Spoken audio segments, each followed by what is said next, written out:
Егеря с раннего утра с мешками в руках направляются в лес. Сегодня их цель не забрать пропитание у природы, а наоборот подкармливать диких животных. Зимой фауна сталкивается с серьезным дефицитом пищи, и это может негативно сказаться на здоровье и численности популяции.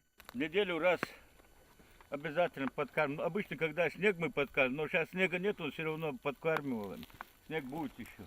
Каждое место подкормки будет отмечено, чтобы следить за тем, как животные реагируют на помощь и как изменяется их популяция в течение зимних месяцев. Егеря тщательно планируют, какие корма использовать, чтобы обеспечить максимальную пользу для различных диких животных. Корм кукуруза, видите, чистая кукуруза. Чередуем это. Иногда пшеницу, иногда ячмень, но кукурузу лучше всего едят. Его кукурузу и зайцы едят, и курицы, и кабаны едят. Кроме медведя и косули, все здесь есть.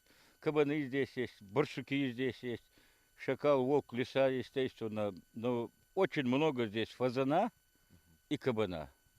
Но видно.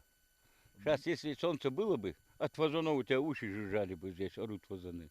Подкормка диких животных в холодное время года играет важную роль в поддержании экосистемы. Корма, которые егеря собираются разложить в заранее выбранных местах, помогут животным перезимовать и обеспечат нормальный рост и развитие их популяции. Эти действия не только помогают животным, но и способствуют сохранению биоразнообразия в регионе.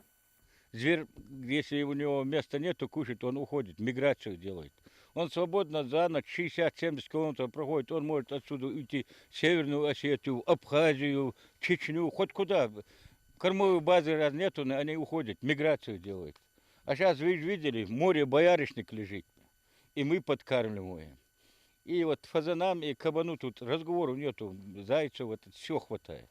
В угодьях Малгобекского лесничества находится 53 тысячи гектаров земли, из которых 8 тысяч гектаров занимают лесные массивы. Чтобы способствовать росту популяции диких животных, егеря открывают сезон охоты на диких кабанов, зайцев, фазанов и других диких зверей на отдельных участках. Это позволяет животным находить спокойные зоны, где они могут укрыться и не подвергаться опасности. Кстати, сезон охоты на диких кабанов закрыт с 31 декабря. Такие меры помогают поддерживать баланс в экосистеме и обеспечивают защиту животных в их естественной среде обитания. Зелимхан Кылоев, Адам Гулоев, Акрамат Дасхоев, Магаз 24.